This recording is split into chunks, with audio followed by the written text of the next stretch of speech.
Agora, veja só, ele está, né, anunciando um discurso político que é exatamente o mesmo das ONGs do Comando Vermelho e do PCC sobre o sistema prisional, justamente no momento que o PCC e o Comando Vermelho fazem uma trégua para que ambos possam interferir no sistema prisional brasileiro com a anuência do Poder Executivo e do Judiciário. Então tudo que ele tá fazendo tá interrelacionado, e essas ONGs fizeram um filme que o próprio Oran participa. Então, eu não tô louco. Eu não tô maluco, cara. Quem tá maluco é quem ignora esses pontos e tenta simular que não, estamos vivendo uma normalidade. Não é normal. Isso tudo é um absurdo. Aí vai morrer alguém, aí alguém é assaltado, aí, ai não, veja só, tal. Sabe aquela coisa dos faccionados, né? Sempre que tá fazendo algum assalto a mão armada, galera, entenda, assalto a mão armada, tá? Quase sempre o cara é faccionado. Pra obter a arma, pra obter o advogado que vai defender ele caso ele seja pego, o cara tem que estar na facção. Entendeu? Assalto a mão armada, um assalto, né, mais robusto. Então, a facção interfere na tua vida. Quando você tem medo de sair de casa, quando você tá chegando em casa às vezes de carro, e aí você tem que acelerar pra abrir a garagem com medo de alguém vir te assaltar, tá? É o tráfico interferindo na tua vida. Quando você tem medo, se você tem um filho que tá na escola pública, que o teu filho começa a receber droga ali, é o tráfico interferindo na tua vida. Quando você sabe que você não pode andar com o carro em tal região, se você mora numa comunidade, recebe um toque de recolher, quando você é obrigado a contratar o serviço de gás ou o sistema de internet do tráfico, tá? É o tráfico interferindo na tua vida. Você vive já com a interferência do tráfico. E a interferência é tão grande que mesmo pessoas que não têm nem contato com essa realidade, pessoas de classe média alta, que moram em grandes cidades, mesmo elas também têm que... Sua vida é ditada. Os muros nas casas, os porteiros que todo prédio precisa ter, o gasto que todos nós no Brasil precisamos ter com segurança. Já parou pra pensar a perda de produtividade gigantesca no Brasil, que é todo condomínio, todo prédio no Brasil tem que ter sistema de segurança contratado, arame farpado por cima, muros, né? O porteiro, de manhã, da noite, o segurança. Toda escola particular tem que ter isso, toda empresa tem que ter isso. Toda empresa, às vezes, que vai fazer um grande pagamento, e às vezes precisa fazer pagamento em dinheiro, tem que chamar um carro forte. Você já parou pra pensar o tamanho de produtividade no Brasil que é perdido simplesmente porque as pessoas precisam se proteger do crime? Vocês já pararam pra pensar? Porque às vezes a pessoa, você tá me assistindo aqui, você mora num prédio que tem algum segurança que tá lá. E hoje qualquer prédio, em qualquer bairro tem. Reparou, o muro na casa, você não precisava construir aquele muro não precisava existir. Por que toda casa brasileira fez? Você já parou pra pensar que a arquitetura das cidades brasileiras é horrorosa? As cidades brasileiras são algumas das cidades mais feias do mundo. As cidades do Brasil são horríveis. Que é um dos motivos da arquitetura ser feia? Porque tudo é murado, tudo tem que ter aquela grade horrorosa, tudo tem que ter um muro, porque toda casa é passível de ser assaltada. E aí as pessoas dizem, olha aquelas casas, olha como era a casa da minha avó. Aí você vai lembrar como era no passado, em que as pessoas construíam casas sem muro, em que a porta ficava exposta, porque o vizinho ia lá bater a porta e não o ladrão ia entrar. Aí as pessoas foram obrigadas, eu administrei uma empresa disso, de porta e janela de aço. Sabe por que tem no Brasil essa indústria? Não só porque é mais barato, mas sim porque você consegue fazer gradis que impeçam a pessoa de arrombar a casa. Aí você tem aquilo daquelas casas horríveis com as janelas, tá? De aço, com gradis pra basicamente impedir um ladrão de entrar. Então a arquitetura das cidades brasileiras, de todos os prédios e todas as casas praticamente, são feitos de modo a te proteger do crime. Então há uma perda de produtividade, não é que ela é média, não é que ela é grande, monumental no Brasil por causa do crime. Nós perdemos no Brasil dezenas e dezenas e dezenas de bilhões de reais por conta do crime. Porque não é só a pessoa que é afetada diretamente pelo crime, sendo assaltada, sendo roubada. Não, eu tô falando das pessoas que têm que gastar uma parte do seu dinheiro para se proteger do crime. Foi criada uma indústria de nada, que é a indústria de segurança privada, e foi criada uma série de gastos, que vão desde gastos arquitetônicos a gastos dos mais estúpidos possíveis, com homens que ficam lá com uma arma ou com um colete na frente de um prédio, de um shopping, de alguma coisa, simplesmente porque as pessoas têm medo de ser assaltadas. E a real é, se você não tiver isso, você vai ser assaltado sim. Isso é bizarro. Isso é bizarro. Assim, isto tudo te afeta. O Brasil perde dinheiro monumental com isso. Então é óbvio que, assim, isso tem que acabar. É óbvio que isso tem que acabar. Várias pessoas que vão embora do Brasil e fomentam, olha, cara, uma das coisas mais libertadoras, justamente você andar numa cidade na Europa, nos Estados Unidos, ou no Canadá, ou na Austrália, que as casas não tem muro. As casas não tem muro. Então você, né, você olha ali, tem muro. E você tá numa cidade, você vai pegar uma cidade, por exemplo, vou dar um exemplo, Nova York, mas pode pegar qualquer cidade que tem densidade de prédio. O prédio não tem também muro, não tem um porteiro. Você vai e tem a portinha do prédio. E aí você, sei lá, você toca ali o interfone pra ir pro apartamento que você quer, ou você tem a chave dele, entra e vai, sobe a escada, sobe o elevador. É super, super tranquilo, é super papo rápido. Aí você subiu lá, aí você tem a porta dos apartamentos. E aí você descobre que aqueles gastos com segurança não são necessários. Aqui não. Tudo que você faz, absolutamente tudo que você faz, é pensado, antes de tudo, para proteger você de um assalto. O seu carro é pensado nisso, tudo ao teu redor, né? Você toma decisões o tempo todo para evitar o roubo. Já parou pra pensar que você é neurótico por conta disso? Já parou pra pensar que você não se sente livre?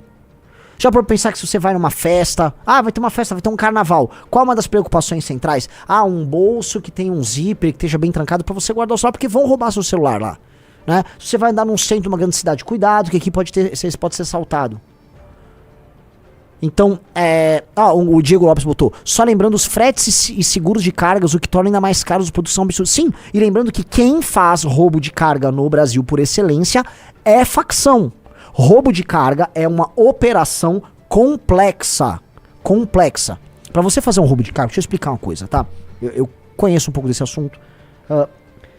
Vamos supor que eu sou um bandido que tô escalando ali, né? Eu comecei assaltando, roubei um celular aqui e ali, tal, tô fazendo minha operação. O que você tá me olhando com essa cara, Riso? Achei curioso. Eu conheço esse assunto. Vamos supor que seja... Conheço, mas eu gosto de assunto de segurança pública, converso com gente da área.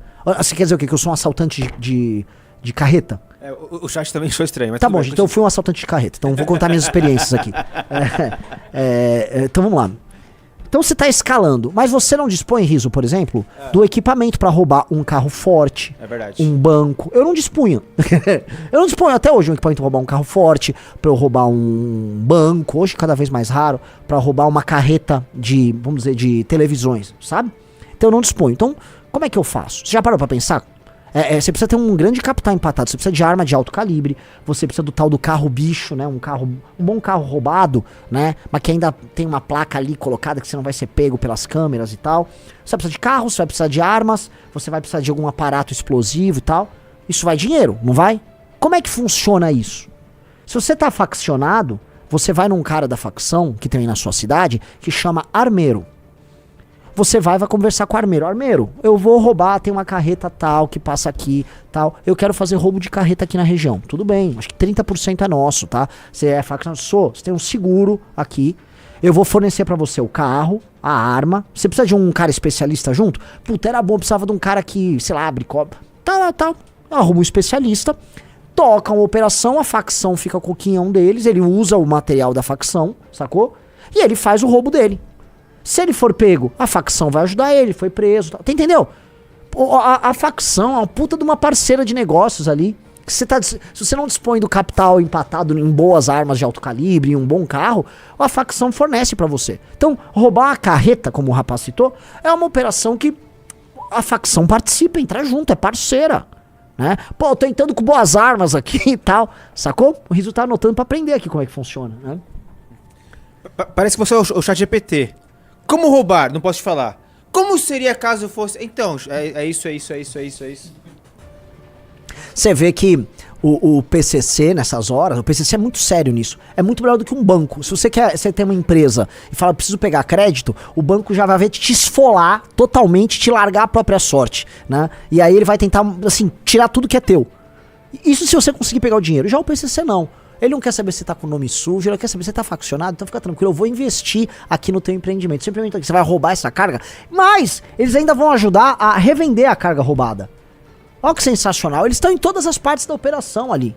Pô, joga aqui, entendeu? Então assim, o pessoal falou, o Comando Vermelho faz isso? Faz, mas não tem essa área, para além do tráfico e da ocupação territorial, o PCC é mais o PCC é paulista, o Comando Vermelho é carioca, o PCC é mais metódico, mais organizado, tem ramificações, mais bem construído, entendeu? Então, eles vão fazer esse tipo de operação. Assim eles vão lá e roubam uma boa carreta, um bom caminhão, fazem o dinheiro. Então assim você segue a tua vida no crime. Então, Sim, o frete no Brasil é caríssimo. Empresas inteiras de monitoramento e roubo para evitar roubo de caminhão. Sabe quem tem uma muito boa? O Piquet. O Piquet tem uma empresa, o Piquet foi o pioneiro aqui nesse tipo de tecnologia para rastreamento de caminhão, que não serve apenas para você rastrear e controlar a frota, mas também para você proteger, né? Você tem uma carga que tem valor, cara, não dá para conceber rodar ela sem, às vezes, uma escolta e tal. Então isso é insano, isso é banditismo, é tipo aquelas caravanas no Velho Oeste que estavam sempre precisavam de escolta de uns cowboys para não ser assaltado e tal. É o país que a gente vive. É um país muito louco, cara. Isso aqui é assim, né? É de ficar, vamos dizer, é de ficar maluco, cara. É pra você adoentar aí da cabeça. Deixa eu pedir um negócio, galera. Eu vi que tem um Valete Plus e minha live vai durar 1 hora, então eu espero que vocês espremam ela bastante, que ela seja uma live bem legal. O Berreiro meteu 10 hoje. Por que ele meteu 10? Ele sorteou a camisa preta da onça, cara. Ah, é? Eu quero sortear também. Bora. Eu vou fazer o seguinte, receber a Valete autografada por mim, essa aqui. Aproveite que são as últimas, tá? Porta-copo. Cordão. E qual? Me mostra a camiseta aí. Tem ela? Não tô com ela aqui. Mas depois eu pego a imagem. Mas eu vou... Tá, a cada 3 uma camiseta, tá? Fechado. Então, o que eu tô colocando aqui pra vocês, tá? Entendam como o crime organizado afeta cada detalhe da tua vida. Cada detalhe da tua vida tem o crime organizado interferido. Seja no aumento do custo de um serviço, de um insumo, do frete como um todo. Seja no muro da tua casa, na arquitetura do teu bairro, na forma como as pessoas se relacionam na rua, na velocidade que você caminha em certos bairros. Tudo isso é determinado pelo crime organizado. Então, assim, lembra que eu sempre falo que nós naturalizamos o absurdo no Brasil, né? Você já naturalizou que você vive num lugar absurdo. Tá completamente naturalizado. Por quê? Porque você tem formas de ser e de agir que já são determinadas de maneira automática na tua cabeça, de modo a se proteger do crime. Então você trata o crime como uma constante. Uma pessoa que mora num país desenvolvido, ou às vezes em país de terceiro mundo, porém não violento, você não lida com isso. Mas mesmo em países da América Latina, que são pobres, mas não são tão violentos quanto o Brasil, você, sabe, você tem um tipo de vida diferente. Aqui é diferente. Aqui é profundamente diferente. Aqui é muito violento. Aqui é excessivamente violento. Tem lugares do mundo que sempre vão ser muito violentos. A África subsaariana é terrivelmente violenta. Vários lugares do mundo árabe são muito violentos. O Brasil é violento. Países na América Central são violentos. Veja o caso de El Salvador, né? Que ele saiu de um dos piores do mundo para ser hoje um dos melhores do mundo, né? Ele saiu de um lugar muito ruim porque era muito ruim mesmo. Então, em quase todos esses lugares, você vai ter a presença do crime organizado ligado a drogas. Na África você também tem um pouco de narcotráfico, mas uma coisa que você tem muito presente são basicamente anomia, ausência de polícia, grupos de banditismo, isso fora guerras e microconflitos que eles têm a dar com pau ali, né?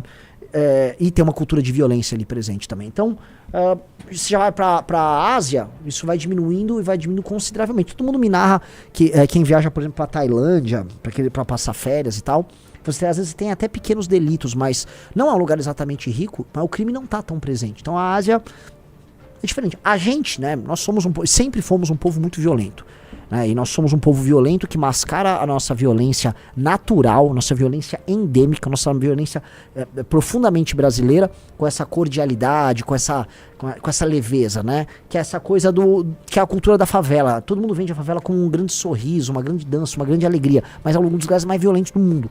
Morte, opressão, tiro na cara, punição, micro-ondas, membro decepado, mas sorriso, bunda, feijoada, samba, alegria. É doentio, né? É doentio. Assim, se for falar assim, Renan, você prefere comportamentos mais frios ou comportamentos mais quentes? Eu prefiro definitivamente comportamentos mais frios, né? Porque o comportamento quente é isso, é uma risada e uma feijoada no dia, um cu escancarado, mas também é um tapa numa cara, um esculacho, um tiro, né? A emoção, ela é muito volátil, né? Eu prefiro a frieza que ela é aqui, ó. Tum, tum, tum, tum. É tudo aqui, ó. Muito mais, tem uma estabilidade maior. A não ser que você seja um russo, que, como a gente narrou uma vez um Papo Alfa, quando eu estava na Noruega e acabei arrumando briga com russos, realmente é um pouco complicado, porque talvez tenha um fator vodka ali no meio, E acho que isso interfere bastante. Então, tirando russos, prefiro muito a estabilidade, a frieza, certo distanciamento que evita, inclusive a natureza da maior parte dos crimes no Brasil, que é a passionalidade. Boa parte dos nossos crimes são de natureza passional. Crimes de honra, essa passionalidade, ela, né? Então se mistura um povo passional, você mistura crime organizado, você mistura tráfico de drogas, você mistura ocupação territorial por parte do crime, você mistura leis barbaramente simples para que um vagabundo se defenda, você mistura com um Estado fraco, você mistura com dinheiro internacional em ONGs de direitos humanos, você mistura movimentos de caráter racial que misturam essa tese com a ideia de que qualquer pessoa encarcerada é um ato de racismo, e aí você tem algo profundamente brasileiro, né? Que é essa desgraça. O caso brasileiro é um dos casos mais únicos do mundo. O caso brasileiro precisa ser estudado, porque vamos dizer, é multifatorial, são muitas coisas. Quando falam é falta de educação, aqui não é falta de educação. Não é falta de educação. Você pode... Primeiro que você não vai conseguir, mas você pode instalar as melhores escolas do mundo lá no morro controlado pelo Comando Vermelho, ou as escolas serão expulsas, ou elas vão ser compradas, ou elas vão ser absorvidas por aquela cultura, né? Então, não é só botar educação, não é só botar dinheiro, porque assim, o PIB do Brasil, por mais que o Brasil não tenha realmente ficado rico, o PIB do Brasil, desde o início do crime organizado, ele aumentou, e muitas pessoas saíram da pobreza extrema. A pessoa que mora na favela, só pra lembrar um negócio, as comunidades, as favelas no Brasil, no Rio de Janeiro, pra ser mais específico, tem uma renda per capita maior, por exemplo, que a de um habitante do Maranhão, sabia? Então, assim, não é que as pessoas assim, estão numa petição total de miséria passando fome, elas não estão passando fome.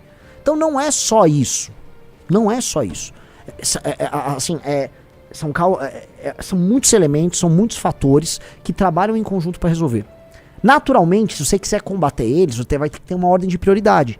E a ordem de prioridade passa por uma vitória política sobre eles. O que é uma vitória política? Ora, se eu trato eles como um inimigo político que faz ocupação territorial, a vitória política passa por tirar o domínio territorial, o controle territorial deles e prender e matar as suas lideranças. Entendeu? Esse é o primeiro passo. Por isso que quando falou, não, mas primeiro, e a educação? Vem depois do imbecil, vem depois do débil mental. Como é que você vai educar um lugar que você não controla? É meio coisa de retardado. É como se podia assim, tem uma casa, tem um muro, a porta tá trancada, um cara tá com uma metralhadora na frente. Aí eu falo, não, eu vou resolver, vou mandar um professor lá. Ele não vai entrar, ó, imbecil. Então assim, primeiro você arromba a porra do portão, você mata o cara que tá com a metralhadora, você, né, pacifica ali, aí o teu professor entra. Meio óbvio, né? O tanto quanto óbvio aí. E digo mais, a religião. Será que é a religião que tá resolvendo lá? O complexo de Israel me assusta um pouco. Tá? A incrível fusão entre pastor picareta e tráfico de drogas criou coisas no Rio de Janeiro que não existem em outros lugares do mundo. Então não é. A coisa começa assim, você vai ter que derrotar eles politicamente e não vai ser bonito. Você vai ter que derrotar esses caras politicamente e não será nem um pouco bonito. Você vai ter que impor a esses caras, veja só. Vocês sabem que eu vivo em história. Eu não leio notícias atuais. Na verdade, sabe quando eu leio as notícias? Quando eu sento aqui com o Riso e mostra.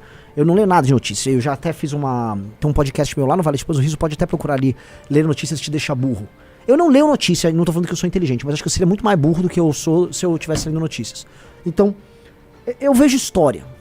E aí eu associo as coisas com o momento presente. E por que isso? Porque eu tava vendo novamente sobre o mundo das cidades-estado gregas ali no Mediterrâneo, no período da expansão romana, que redundou ali com a guerra com Cartago. Ó, leia notícia. Por favor, assistam isso. E se nós tivermos 10 Valete Plus, que eu tô vendo que não vai ter, né? Ninguém tá entrando, eu tô bem puto com vocês. Se tiver 10 Valete Plus, eu vou liberar esse gratuitamente. É um belíssimo podcast. Tá liberado já, né? Ah, ele já tá liberado? Você liberou toda a sua sessão? Ah, eu tô todo liberadão, né? Você liberou tudo, Renan. Ah, então, pô, galera, já tá liberado pra vocês, né? Aí é complicado. Então vamos lá. Voltando. O que acontece?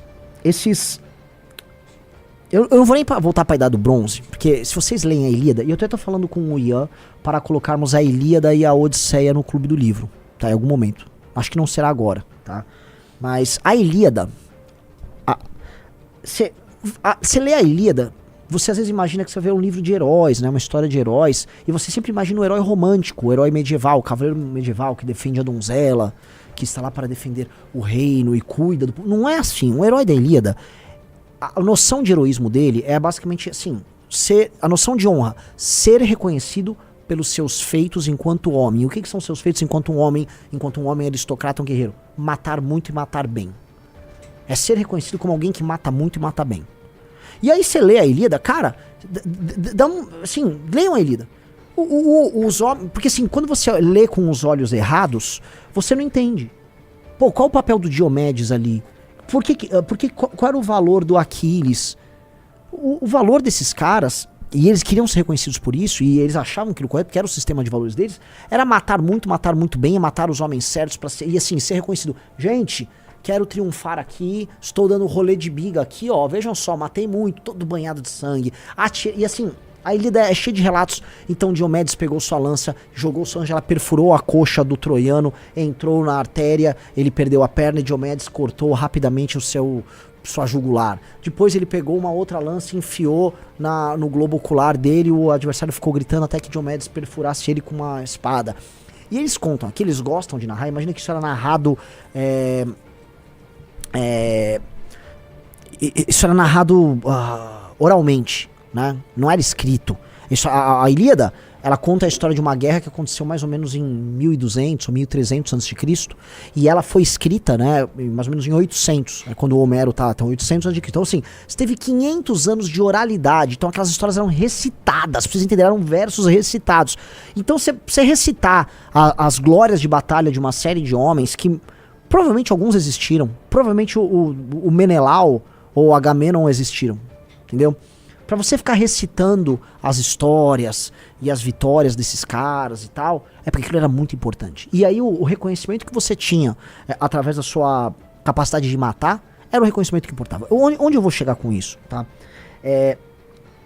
Quando eu comecei a ver o avanço de Roma, né, e aí o avanço de Roma sobre Siracusa, a forma como os romanos, os cartagineses e o Pirro de Épiro se enfrentaram ali na Sicília, toda aquela loucura, e sobre como cidades e estados tinham que sobreviver, a lógica, mesmo, sei lá, 1000 anos depois da Guerra de Troia, era muito similar. Se você não fazia uso da violência e não demonstrava sua capacidade bélica, se não mostrava os dentes, e se impunha sobre o outro, você morria.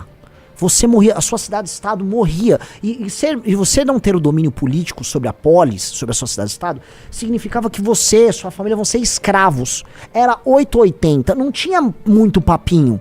Entendeu? Ali na antiguidade, galera, não tinha... Não, nós temos um grande acordo de amizade. Se não tivesse uns bons hoplitas, bem treinados, se tivesse um bom muro, se não tivesse dinheiro pra participar de uma guerra, ou eventualmente dinheiro pra pagar um butim pra ninguém assaltar e estuprar todas as mulheres, você tava, lenhado, entendeu?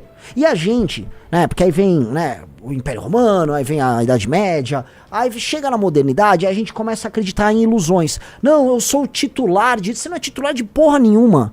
Você não existe titularidade de nada. Não existe aquela mentalidade... Não, porque... Não, chegou porque alguém escreveu num papel, não tem. A titularidade do seu direito, ela desaparece a partir do momento que tem uma faca na tua jugular. Pintou uma faca na tua jugular, não tem direito. É tudo ficção. E não adianta eu ficar, não porque o tráfico, não porque nós vamos falar da poesia, não tem nada. A linguagem com esses bárbaros, né? O Oruan canta uma música, tá? Que reverencia os guerreiros do tráfico, igual a Ilíada eram cantos que reverenciavam homens matadores. Então, a língua deles é a da violência. Eles são homens muito simples ali. A língua deles é a violência, o sexo fácil.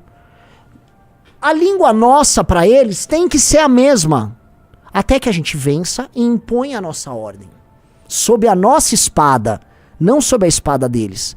É sob a nossa espada. Então como é que a gente vai fazer? A gente vai declarar guerra a eles. A gente tem que mostrar que a gente é brabo, que os heróis deles são fracos. Nós temos que prender e matar os líderes deles. Prender e matar. Ou o cara é preso ou o cara é morto.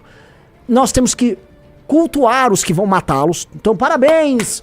Matou, o governador tal matou, o prefeito tal participou, o policial tal é um herói. Matamos, nós vamos reverenciar eles. As pessoas que vivem sob o jugo deles vão falar, ok, o poder político desses brasileiros os caras são brabo. Os apologistas deles serão mortos ou presos. Aí você impõe uma ordem liberal. Sob a sua espada. Sob a sua autoridade. Só que a gente fica na televisão discutindo fantasias. Fantasias, abstrações e fantasias. Antes de tudo vem a espada, amigo. Antes de tudo vem a espada. Antes de tudo. Infelizmente, nós continuamos sendo macacos. Nós somos aquele macaco do filme lá. O cara jogou aquele osso pro alto, nem sei ou uma clava.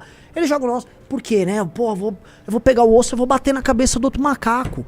A gente é um macaco briguento. Nós somos até hoje macacos briguentos. Eu tava ontem gravando Papo Alfa com o Brigadeiro. O Brigadeiro é um macaco briguento. Ele é fora, uga-uga. Ele poderia lá me bater no Arthur. Somos macacos briguentos. Alguns brigam melhor, outros brigam pior. Outros usam o blá blá blá convencer outros a brigarem em nome deles. Somos todos macacos briguentos. Então a gente tem que arrumar a briga aí pra ninguém brigar muito. Entendeu? Só que no fim do dia, vai mandar quem é o macaco com a clava maior ou com uma boa espada. É isso. A Fê Godoy falou, meu pai tá aqui do lado vendo isso. Jesus, eu não entendi o que eu falei de errado. Teu pai, você não tá entendendo o que eu tô falando. Pô, teu pai aí seria uma criança, ô Fernanda Godoy. O senhor pai da dona Fernanda Godoy.